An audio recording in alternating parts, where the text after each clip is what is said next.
ಗುರುವಾರ ಉಪ ಲೋಕಾಯುಕ್ತರಾದ ಕೆಎನ್ ಫಣೀಂದ್ರ ಅವರ ಉಪಸ್ಥಿತಿಯಲ್ಲಿ ನಡೆದ ದೂರುದಾರರು ಮತ್ತು ಎದುರುದಾರರ ವಿಚಾರಣಾ ಸಭೆಯಲ್ಲಿ ವಿವಿಧ ಇಲಾಖಾ ಅಧಿಕಾರಿಗಳ ಹೊಣೆಗೇಡಿತನ, ವಿಳಂಬ ನೀತಿ, ನಿರ್ಲಕ್ಷ್ಯ, ಕರ್ತವ್ಯ ಲೋಪ ಇತ್ಯಾದಿ ಬಗೆ ಬಗೆಯ ಮುಖವಾಡಗಳು ಅನಾವರಣಗೊಂಡವು.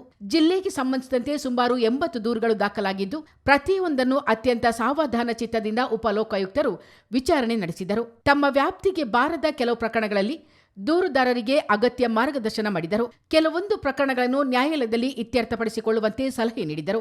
ಮಾಹಿತಿ ಇಲ್ಲದ, ಸಾಕ್ಷ್ಯಾಧಾರಗಳಿಲ್ಲದೆ ದಾಖಲಾದ ಕೆಲವು ದೂರುಗಳನ್ನು ಮುಕ್ತಾಯಗೊಳಿಸಲಾಯಿತು.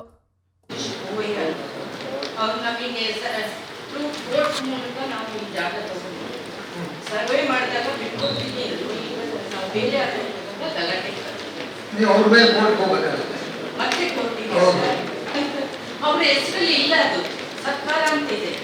ಅವ್ರು ತೋಟ ಮಾಡಿದ್ದಾರೆ, ಅವ್ರೀಗ ತೋಟ ಹೌದು 17/1 ಬಡಪ ಕೇಸಲ್ಲಿ ಇದು 10 ಕಟ್ಟಬೇಕಾದ್ರೆ ಕಟ್ಟಿಗಳಲ್ಲಿ ಸರ್ವೆ ಮಾಡಿ ಪ್ರಾಬ್ಲಮ್ ಆಗಿದೆ ಅಂತ ಹೇಳ್ತಾರೆ ಸರ್. ಇದು ಸರ್ವೆ ಡಿಪಾರ್ಟ್ಮೆಂಟ್ ರಿಲೇಟೆಡ್ ಫೈಲ್ ಇದೆ ಸರ್. ಆಮೇಲೆ ಅವ್ರು ಸ್ಟೇಟ್ಮೆಂಟ್ ಕೊಟ್ಟಿದ್ದಾರೆ ಸರ್. ಆಮೇಲೆ 10 ಸರ್ವೆ ಎಲ್ಲ ಕ್ಲೀನಾಗಿ ಆಗಿದೆ ಅಂತ ಅವ್ರು ಮೇಡಮ್ ಅವರು ಸ್ಟೇಟ್ಮೆಂಟ್ ಆಗಿದೆ ಸರ್. ಅವರು ಏನೋ ಚಳಿ ನೀಡಿದ್ದಾರೆ ಸಭೆ ಬಂದು ನಮಗೆ ಚಳಿ ವಿಷಯ ಗೊತ್ತಿಲ್ಲ ಸರ್. ಈಗ ಎಷ್ಟೋ ಇರುತ್ತೆ ಶಾರ್ಟ್ ಮಾಡಿಬಿಟ್ಟು ಸರಿ ಇದೆ. ಅವ್ರ ಮೊದಲೇ ಬೇರೆ ನಾವು ಕಂಡಿಡಿಯಬೇಕಾಗುತ್ತೆ. ಶಾರ್ಟ್ ಮಾಡಿದ್ರೆ ನಿಮಗೆ ಗೊತ್ತಾಗುತ್ತೆ. ಶಾರ್ಟ್ ಮಾಡಿದ್ರೆ ಗೊತ್ತಾಗಲ್ಲ ಸರ್. ಅದು ಸರ್ವೆ ಫಸ್ಟ್ ಕಮಿಷನರ್ ಮೂಲಕ ಸರ್ವೆ ಆಗಿದೆ. ಈಗ ಅವರು ಸರ್ವೆ ಮಾಡಿರೋದು ಕೊಟ್ಟಿದ್ದಾರಲ್ಲ, ಏನು ಕೊಟ್ಟಿಲ್ಲ ಸರ್. ಸುಮ್ಮನೆ ಒಂದು ವೈಟ್ ಶೀಟ್ ಅಲ್ಲಿ ಬರ್ಸ್ಕೊಳ್ತಾರೆ, ಸೈನ್ ಹಾಕಿಸ್ಕೊಳ್ತಾರೆ.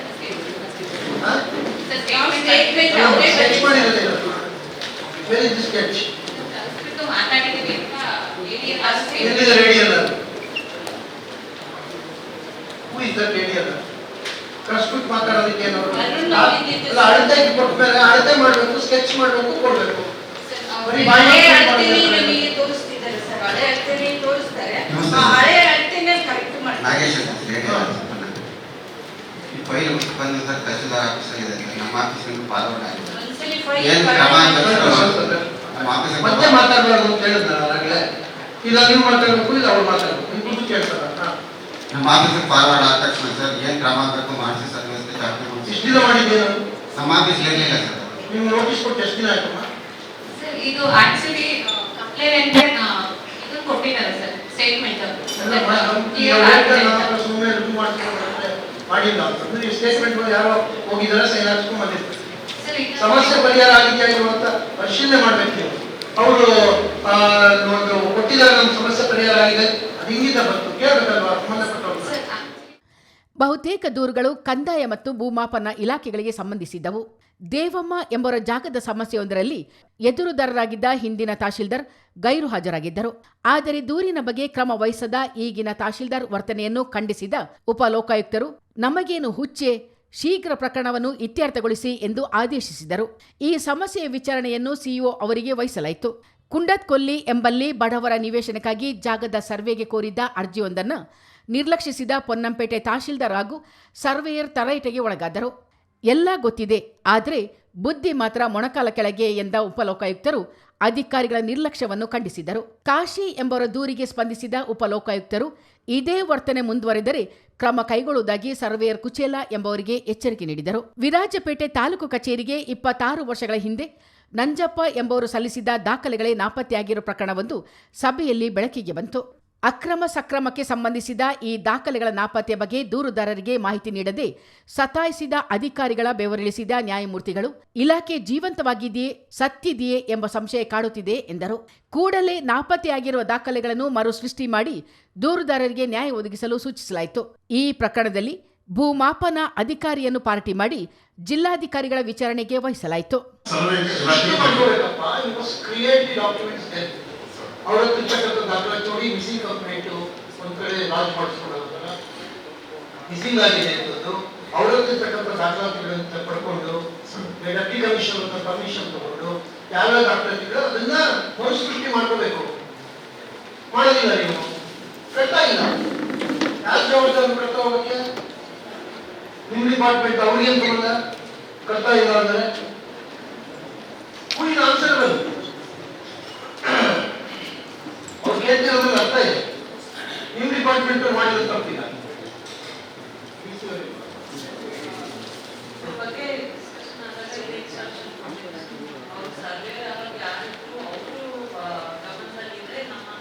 ಈಗ ಅವರು ಸ್ವಲ್ಪ ತಡ್ಕೊಳ್ಳಿ, ಸ್ವಲ್ಪ ತಡ್ಕೊಳ್ಳಿ. ನಿಮ್ಮ ಪರವಾಗಿ ನಾನು ಮಾತಾಡ್ತೇನೆ. ಈಗ ಅವ್ರು ಅರ್ಜಿ ಕೊಟ್ಟಿದ್ದಾರೆ ಅಕ್ರಮಶಃ, ಅವ್ರಿಗೆ ಜಮೀನು ಇದೆ ಅಲ್ಲಿ, ಸ್ವಲ್ಪ ಪರಿಶೀಲನೆ ಮಾಡ್ಬೋದು, ಅಳತೆ ಮಾಡ್ಕೊಳ್ಬೇಕು ಅಂತಂದ್ರೆ ಅಳತೆ ಮಾಡ್ಬೋದು, ಮತ್ತೆ ಅದನ್ನ ಮರು ಸೃಷ್ಟಿ ಮಾಡ್ಕೋಬಹುದು ದಾಖಲಾತಿಗಳನ್ನ. ಅವ್ರು ಇದರ ಅಂತ ಕನ್ಫರ್ಮ್ ಮಾಡ್ಕೊಂಡು ಮಾಡೋದು.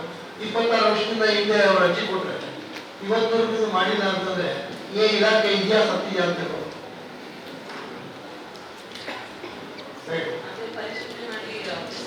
ಯಾವಾಗ ಪರಿಶೀಲನೆ ಮಾಡಿ ಎಷ್ಟು ವರ್ಷ ಬೇಕು ಇವಕ್ಕೆ ಇಂಥ ಪ್ರಕರಣಗಳಿಗೆ? ರೈಟ್ಲೆಸ್ ಇದೆ ಒಂಥರ. 5 ವರ್ಷದಿಂದ ಮಾಹಿತಿ ಅದು ಕೊಡು. 5 ವರ್ಷದಿಂದ ಅದು ಒಂದೇ ಇಂಡಸ್ಟ್ರಿ ಕೊಟ್ಬಿಡ್ತಾರೆ. ಏನು ಕಡಿತ ಕಾಣಿಯಾಗಿ ನೀವೇನ್ ಬೇಕು ಮಾಡ್ಕೊಳ್ಳಿ. ನೀವು ಅರ್ಜಿನೇ ಸಲ್ಲಿಸಿಲ್ಲ ಅರ್ಜಿನೇ ಸಲ್ಲಿಸಿಲ್ಲ ಅವ್ರಿಗೆ ಅರ್ಜಿ ಸಲ್ಲಿಸಿದ್ದಾರೆ ಒಪ್ಕೋತಾರೆ. ಅರ್ಜಿ ಸಲ್ಲಿಸಿ ಅದನ್ನ ಇದಕ್ಕೆ ಕಳಿಸಿದ್ದಾರೆ. ಎರಡು ವಿಚಾರ ಇದೆ ಸರ್. ಒಂದೇನು ಅಂದ್ರೆ 34/1999 ಕಟ್ ಆಫ್ ಡೇಟ್ ಇದೆ. ನಮ್ಮನ್ನ 5 ತಿಂಗಳ ಅರ್ಜಿಯನ್ನು ಅಕ್ರಮ ಸಂದರ್ಭದಲ್ಲಿ ಸಲ್ಲಿಸಬೇಕು. ಆ ಅರ್ಜಿಯನ್ನು ಏನ್ ಮಾಡಿದ್ದಾರೆ, ಇಲ್ಲಿ ಸ್ವೀಕೃತವಾಗಿ ಇವರಿಗೆ ಈ ಹಿಂದೆ ತಾಲೂಕು ಕಚೇರಿಯನ್ನು ಗೈಡ್ಲೈನ್ಸ್ ಕೊಟ್ಟಿದ್ದಾರೆ ಸರ್. ನಂತರ ಇನ್ನೊಂದು ಅರ್ಜಿ ತಗೊಂಡು ಇವರು ಸರ್ವೆ ಶಾಖೆಗೆ ಕಳಿಸ್ಕೊಂಡಿದ್ದಾರೆ. ಅಂದ್ರೆ ಇಲ್ಲಿ ಕಚೇರಿ ಒಳಗೆ ಆಗಿರುವಂತಹ ಎಂಟ್ರಿ ತಪ್ಪಿರೋ ಇದೆಯಾ ಅಥವಾ ಇದೊಂದು ಸಮಸ್ಯೆ ಗೊತ್ತಾಗ್ತದೆ ಸರ್. ಯಾಕಂದ್ರೆ ಹಳೆ ಪ್ರಕರಣ ಅಲ್ಲ, ಅದನ್ನು ನೀವು ಏನ್ ಮಾಡಿದ್ದಾರೆ, ಅರ್ಜಿ ತಗೊಂಡಿದ್ದಾರೆ. ಅರ್ಜಿ ತಗೊಂಡಿರೋದು whether it is antedated sir whether it is antedated ಅಂದ್ರೆ ಯಾವತ್ತು ಅರ್ಜಿ ಕೊಡ್ತಾರೋ ಅವತ್ತಿನ ಡೇಟ್ ಹಾಕಿದಾರ, ಹಿಂದೆ ಅರ್ಜಿ ಕೊಟ್ಟಿದ್ದ ಡೇಟ್ ನ ಹಾಕಿಸ್ಕೊಂಡು ಅರ್ಜಿ ತಗೊಂಡಿದ್ದಾರೆ. ಅದೇ ಸರ್, ಅದು ಪರಿಶೀಲನೆ ಮಾಡ್ಬೇಕಾದ್ರೆ ಅರ್ಜಿ ಇರುತ್ತಲ್ಲ ಅದು ಅರ್ಜಿ. ಅಲ್ಲ ಸರ್, ಇಲ್ಲಿ ಏನಾಗಿದೆ ಅಂದ್ರೆ ಆ ಅರ್ಜಿ 2000 ಇಸ್ವಿಯಲ್ಲಿ 3ನೇ ತಿಂಗಳಿಗೆ ಸರ್ವೆ ಶಾಖೆಗೆ ರವಾನಿಸಿ ಇದಿದೆ ಸರ್, ನಂಬರ್ ಇದೆ. ಆ ಕಚೇರಿ ಸ್ವೀಕರಿಸಿಕೊಂಡಿದ್ದಾರೆ. ಅಲ್ಲಿಂದ ನಂತರ ಇವರು ಪದೇ ಪದೇ ಭೇಟಿ ಮಾಡಿದ್ರೆ ಸರ್ವೆ ಆಗಿದೆ ಅಂತ ಅವ್ರು ಹೇಳ್ತಾ ಇದ್ದಾರೆ. ನಾನು ಅರ್ಜಿ ತಹಸೀಲ್ದಾರ್ ಕಳಿಸಿದ್ದೀನಿ, ನನಗೆ ನನ್ನ ಅರ್ಜಿ ಕಷ್ಟ ಕೊಟ್ಟಿದ್ದೀನಿ. ತಹಸೀಲ್ದಾರ್ ನೀವು ಅರ್ಜಿಯಲ್ಲಿ ಕೊಟ್ಟಿಲ್ಲ, ಹಾಗಾದ್ರೆ ಅವತ್ತಿನ GR ರಿಜಿಸ್ಟರ್ ಕೊಡಿ, ಕಾಪಿ ಕೊಡಿ. GR ರಿಜಿಸ್ಟರ್ನ ವಿಷಯ ನಿಯೋಗ ತಗೊಂಡೋಗಿ ನಾವು ಲೋಕಾಯುಕ್ತ ಕೊಡ್ತೇವೆ.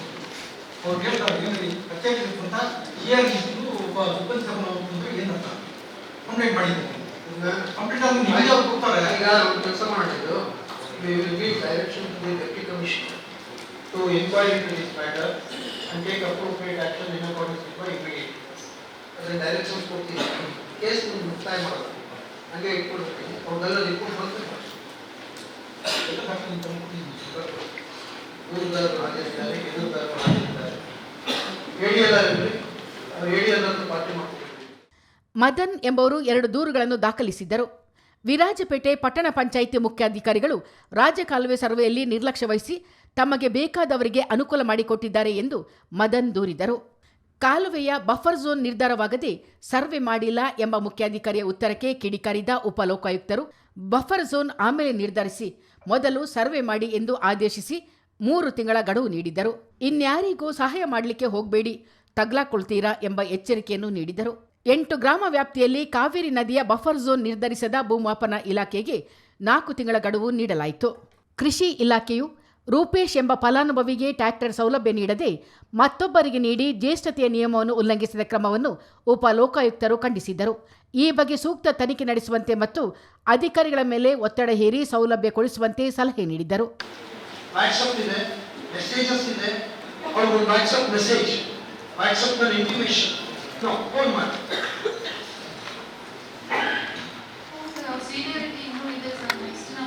No, very, you have not accommodated him at all. ಅವ್ರು ಟ್ರ್ಯಾಕ್ಟರ್ ಕೊಡಿಸ್ತಾ ಇಲ್ಲ ಇವರಿಗೂ ಕೂಡ. We are in 2026.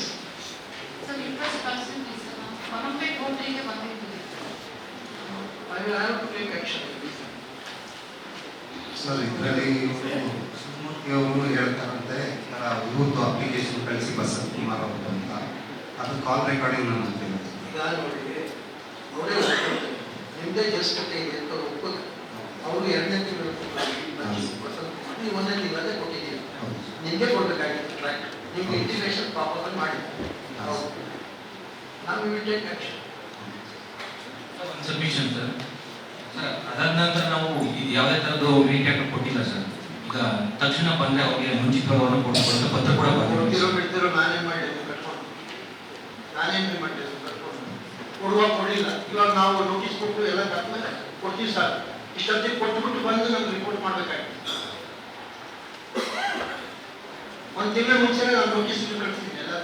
ನಿಮ್ ಏನ್ ಮಾಡ್ತಿದ್ರಿ, ನಿಮ್ಮ ಹೈಯರ್ ಆಫೀಸ್ಗೆಲ್ಲ ಹೇಳ್ಬೇಕು, ಈ ತರ ನಮ್ಗೆ ತಪ್ಪಾಗೋಗಿದೆ, ಈಗ ಬಂದ ಲೋಕಾಯುಕ್ತ ಬಂದಿದೆ, ಈ ತರ ಮಾಡ್ತೇವೆ, ಅವ್ರಿಗೆ ಒಂದು ಟ್ರ್ಯಾಕ್ಟರ್ ಕೊಡೋಣ ಅಂತಂದು ರೈತರಿಗೆ ಸಹಾಯ ಮಾಡಿದ್ರೆ ಇವಾಗ ಬಂದು ನಿಮ್ಗೆ ಸಪೋರ್ಟಿಂಗ್ ಆಗಿ ಹೇಳಿದ್ರು. ಆಯ್ತು ಸರ್, ನಂದು ಡಿಲೇ ಆಗಿದೆ, ಆದ್ರೂ ಕೂಡ ನನಗೆ ಸಮಸ್ಯೆ ಪರಿಹಾರ ಆಗಿದೆ ಅಂತ ಹೇಳಿದ್ರೆ ಕ್ಲೋಸ್ ಮಾಡ್ಬೇಕು. ಮಾಡೋದಿಲ್ಲ ನೀವು ಬೇಕಂತ. ಚಿತ್ತಾರ ನ್ಯೂಸ್ ಮಡಿಕೇರಿ.